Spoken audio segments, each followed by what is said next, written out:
चंद्रपुर नगर के राजमहल में कुछ साल पहले ही बंदरों का एक बहुत बड़ा समूह आया था।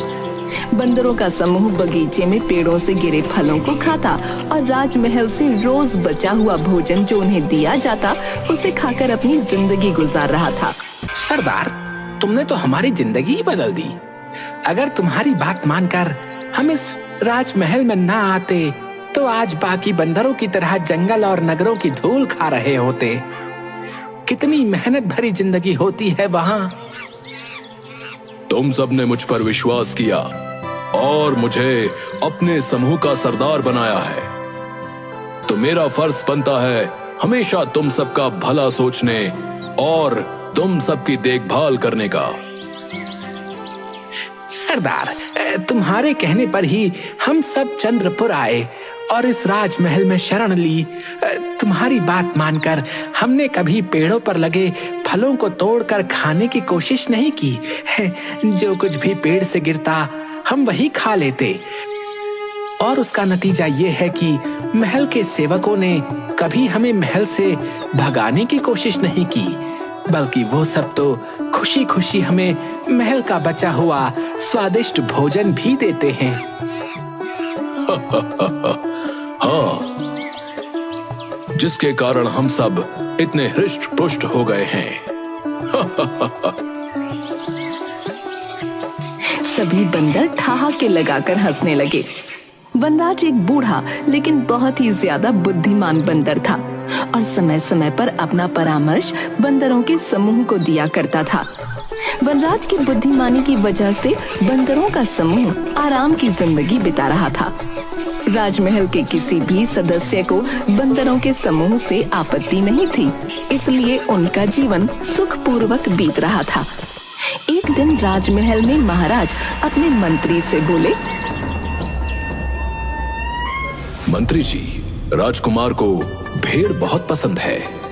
वो सारा दिन सिर्फ अपने इस भेड़ के आकार के बने खिलौने को हाथ में लिए रहते हैं। आप पता कीजिए और कहीं से राजकुमार के खेलने के लिए सचमुच की भेड़ मंगाइए। आखिरकार वो राजकुमार हैं। एक ना एक दिन तो उन्हें असली जानवरों का सामना करना ही है, तो क्यों ना अभी से उनकी शिक्षा शुरू कर दी जाए। जो आदेश महाराज। महाराज की जय हो। महाराज, आपके आदेश के अनुसार हमने दूसरे राज्य से राजकुमार के लिए 2 भेड़ें मंगवा ली हैं। ये तो आपने बड़ा ही उचित कार्य किया है मंत्री जी। भेड़ को हमारे समक्ष पेश किया जाए।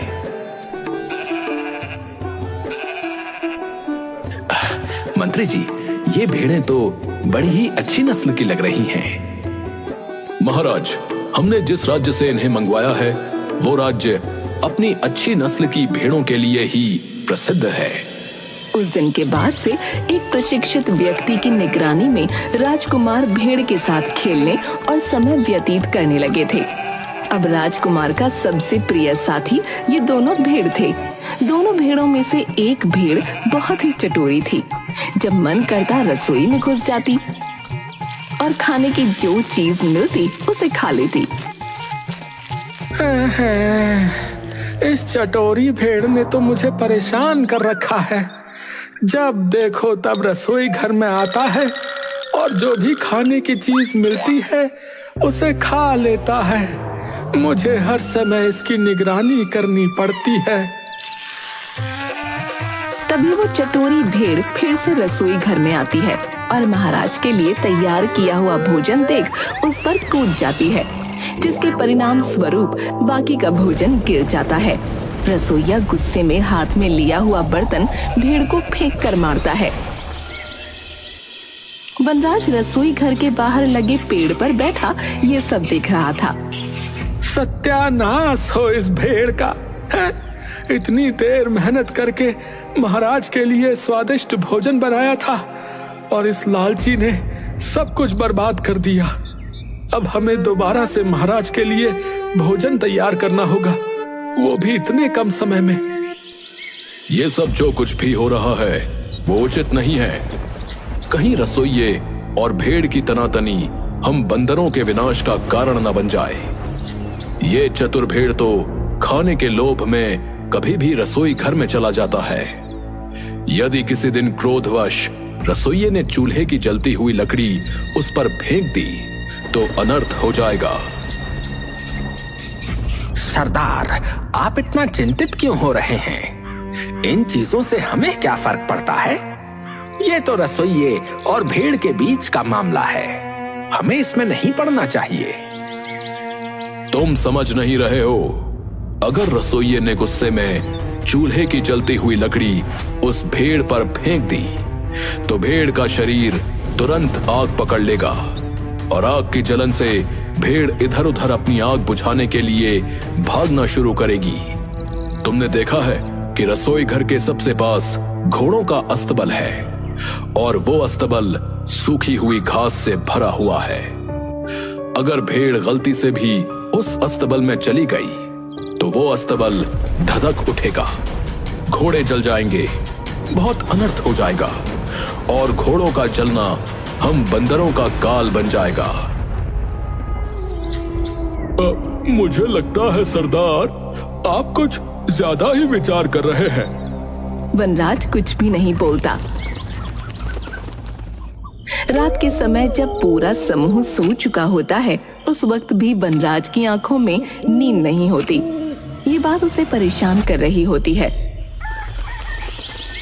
सुबह होते ही वनराज अपने समूह की सभा बुलाता है और उन सबके सामने अपना संदेह प्रकट करता है।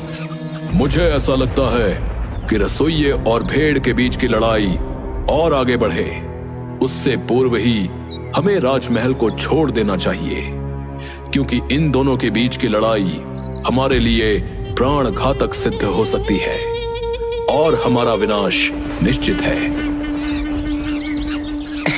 सरदार, हम आपकी बात से सहमत नहीं हैं। हम इस राजमहल में इतने आराम से रह रहे हैं, हमें क्या जरूरत है यहाँ से जाने की? आपको भी इन बातों में नहीं पड़ना चाहिए और आराम से अपना जीवन व्यतीत करना चाहिए। सरदार अब बूढ़ा हो चुका है, इसका दिमाग काम नहीं करता।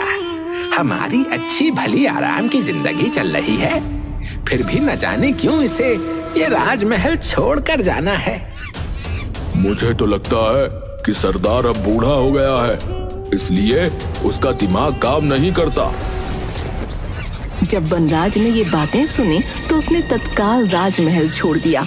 कुछ ही दिनों बाद भेड़ रसोई घर में घुस गई और उसे देखते ही रसोइये ने चूल्हे से जलती हुई लकड़ी का टुकड़ा उठाकर भेड़ पर फेंक दिया, जिसके कारण भेड़ के शरीर में आग लग गई और वो इधर उधर भागने लगी। कई घोड़े जलकर मर गए। ये खबर सुनते ही महाराज अस्तबल के पास पहुंचते हैं। मंत्री जी, तुरंत वैद्य को बुलाया जाए और मेरे घोड़ों का उपचार कराया जाए। महाराज, वैद्य को बुला भेजा है, वो आते ही होंगे। राजमहल के पशु वैद्य आते हैं। वैद्य ने घोड़ों के घाव का परीक्षण किया और बोले, इन घोड़ों को शीघ्र ठीक करने का एक ही उपाय है महाराज, कि इन पर बंदरों की चर्बी लगा दी जाए, जिसके कारण घोड़ों का घाव अति शीघ्र ठीक हो जाएगा। मंत्री जी, हमारे राजमहल में जितने भी बंदर हैं और आसपास भी जितने बंदर मिले, उन सबको पकड़ा जाए और उन सबको मारकर उनकी चर्बी घोड़े के उपचार के लिए उपयोग की जाए। हमें हमारे सारे घोड़े अति शीघ्र पहले की तरह स्वस्थ चाहिए। राजा का आदेश मिलते ही राजमहल के सारे बंदरों को पकड़कर मार दिया जाता है और उनकी चर्बी घोड़ों के उपचार के लिए प्रयोग की जाती है। बंदरों का पूरा समूह समाप्त हो जाता है। जल्द ही वनराज तक ये खबर पहुंच जाती है। मैं राजा को नहीं छोड़ूंगा और प्रतिशोध लेकर रहूंगा। उसने मेरे पूरे समूह को समाप्त कर दिया। मैं उस राजा के पूरे वंश का भी वैसे ही सर्वनाश कर दूंगा जैसे उसने मेरे वंश का किया है। एक दिन बंदर पानी की झील के पास बैठा हुआ राजा से प्रतिशोध लेने के बारे में सोच रहा था। तभी उसने कुछ देखा। इतने सारे पैरों के निशान झील की तरफ जाते तो हैं, परंतु इनमें से कोई भी निशान वापस आता हुआ नहीं दिख रहा है। अवश्य इस झील में कोई राक्षस या मगरमच्छ रहता है जो झील में जाने वाले हर मनुष्य और जानवर को खा लेता है। मुझे इस बारे में पता लगाना होगा। वनराज ने चतुराई दिखाते हुए कमल के तने से झील से पानी पी लिया। ये देखकर झील में रहने वाला राक्षस बाहर आ गया। वो बहुत ही विशाल और डरावना था। उसने कई तरह के आभूषण भी पहन रखे थे। राक्षस वनराज से, जो भी इस झील में आता है मैं उसे खा जाता हूँ, लेकिन तुम तो बहुत ही चतुर हो। मैं तुम्हारी चतुराई देखकर प्रसन्न हूँ। बोलो, तुम्हें क्या चाहिए? मैं सिर्फ इतना चाहूंगा कि आप मेरी मदद करें। किस तरह की मदद चाहिए तुम्हें? एक राजा ने मेरे पूरे वंश का नाश कर दिया है। मैं उससे प्रतिशोध लेना चाहता हूँ। आप मेरी सहायता करें। मुझे अपना कंठहार दे दें। मैं आपको वचन देता हूँ कि मैं आपका कंठहार आपको जल्दी ही लौटा दूंगा और उसके साथ ही आपके भोजन का प्रबंध भी कर दूंगा।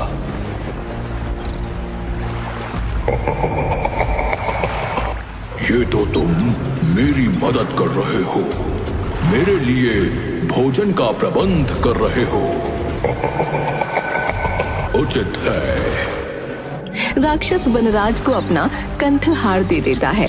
वनराज कंठहार को पहनकर चंद्रपुर नगर में वापस पहुंच जाता है और एक पेड़ से दूसरे पेड़ पर झूलने लगता है। जो भी उसे देखता और वो कंठहार देखता दंग रह जाता। राजा के सैनिक राजा को प्रसन्न करने के लिए वनराज को पकड़कर राजा के समक्ष ले जाते हैं। तुम्हें ये कीमती कंठहार कहां से प्राप्त हुआ है जो तुमने अपने गले में पहना है? महाराज, ये कीमती कंठहार मुझे समृद्धि के देवता द्वारा प्रदान किया गया है। समृद्धि के देवता? वो तुम्हें कहां मिले? महाराज, वो जंगल के बीचों बीच स्थित एक झील में निवास करते हैं। जब सूर्य आधा उदय हुआ होता है उस समय जो व्यक्ति उस झील में डुबकी लगाता है तो उसे उस समृद्धि के देवता का आशीर्वाद और कंठहार प्राप्त हो जाता है। महाराज वनराज की बातों में आ जाते हैं और वो अपनी पत्नी और पूरे परिवार सहित उस झील में डुबकी लगाने को तैयार हो जाते हैं। महाराज, कल सुबह की मंगल बेला में आप सब उस झील के पास पधारिए और अपने पूरे परिवार और स्नेही जनों के साथ झील में डुबकी लगाकर समृद्धि के देवता का आशीर्वाद प्राप्त कीजिए। लोभ में अंधे हो चुके राजा ने तुरंत आदेश दिया।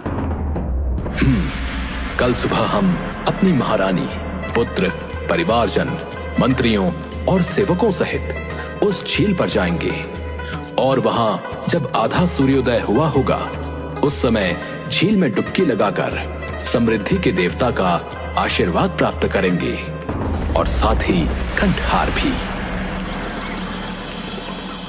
अगली सुबह वनराज महाराज, महारानी, राजकुमार और अन्य लोगों के साथ उस झील के किनारे पहुंच जाते हैं। महाराज, आप सबको अलग अलग स्थान से झील में उतरना होगा, क्योंकि अगर आप सब एक स्थान से ही झील में जाएंगे तो जो पीछे होगा उसकी बारी आते आते सूर्य पूरा उदय हो जाएगा और वो समृद्धि के देवता के आशीर्वाद और कंठहार से विमुक्त रह जाएगा।